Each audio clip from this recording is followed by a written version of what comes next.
Yes, brother. That's the second last question for Pastor Rockney. My question to Mr. Rockney.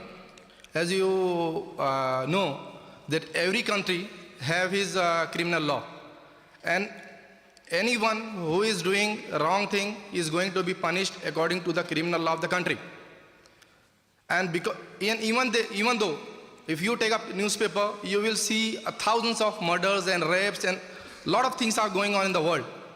Suppose, as you said earlier in your speech, in the beginning, that Jesus was already crucified.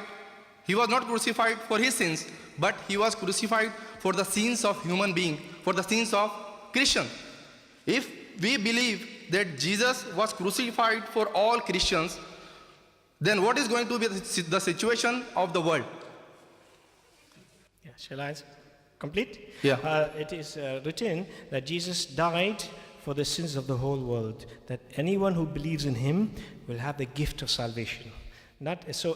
Potentially, it is for you and for everybody. Then who is going to handle the situation after that? If everybody starts believing that, yes. And I can kill you right now here, and I can tell tomorrow into the court that Mr. Jesus is crucified for my sins, and you cannot testify me, then can you write on the paper that this guy should not be testified, as Mr. Jesus is already crucified for him? I have answered this question earlier. In the book of James, in Hindi, in Yaqub says, if you really believed, you will not kill me. You will not kill me. You write it and give that if Mr. Iftikhar is killing today here, and he should not be testified tomorrow in the court of the law of the Indian Constitution. Yes. Can you give me in writing now? Just a minute. I will believe tomorrow that Jesus was crucified. I will believe tomorrow. And Yes. I will be a perfect Christian. See, there are two things in sin.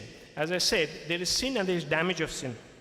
Okay? There is sin itself. A simple thing I can tell you. No, See, I tell you are a believer. You are a believer, a perfect believer as a Christian. Today morning I told my daughter, I want to know each and every table from 1 to 20. You read it and I will listen in the evening. Just to keep me happy, she learned everything, she kept in mind and repeated in the evening. Mr. Zakir is not a Christian. He is a Muslim. But he can quote each and every verse from your Bible, any Bible.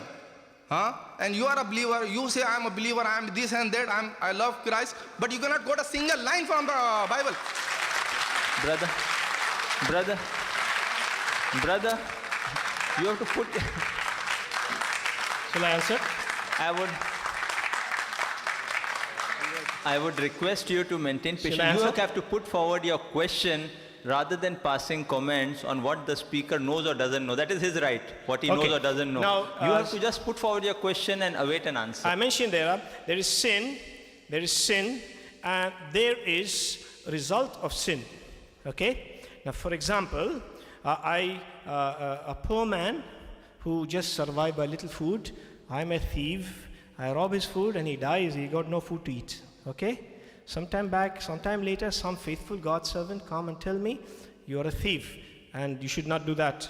Then I realize I have done a horrible thing which cannot be repaired. There's a man died because of my robbing. But he reforms me. I ask Jesus to forgive me my sins. And then my destiny is changed. My destiny is changed. Yeah, that's true. That's a fact. It's a promise in the Bible. It is God's word. But can I repair the damage? I have killed a man.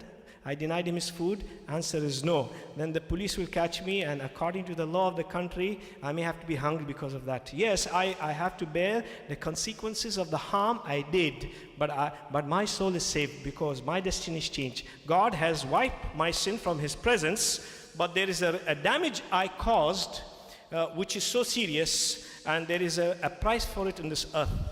So many sins, they're so serious, I cannot repair it even after becoming a Christian. There is another situation, I do a minor thing. Let's say I cheat Saji, and then tomorrow God convicts me. I ask him forgiveness. God, I'm sorry for my sin. I have cheated Saji. Saji, take your pen back. I have cheated you that day. That's a minor sin where I can restitute. It is possible to restitute. But the case where a man died because of my being a horrible person earlier cannot be restituted, and there is a law in the country, and I have to bear the consequences of that. So there is the sin and there is the damage. Not all damage can be repaired. For example, if I am alcoholic, very heavy drinker, all my youth was spent in drinking. At the old age, some faithful servant of God comes and tell me, ask God forgiveness. I ask God forgiveness in the name of Jesus. I receive a free gift of salvation, free of charge. I haven't worked for it. God changed my destiny. But what happened? During all my youth, I have been drinking beer, and my liver developed fibroid. And then slowly, I waste and die because of that. The damage of sin all my life has damaged my life. But thank God, my soul is saved. See, this is the damage of sin I have done all these years, but my soul is saved because I asked forgiveness. It's a free gift. It's a free gift.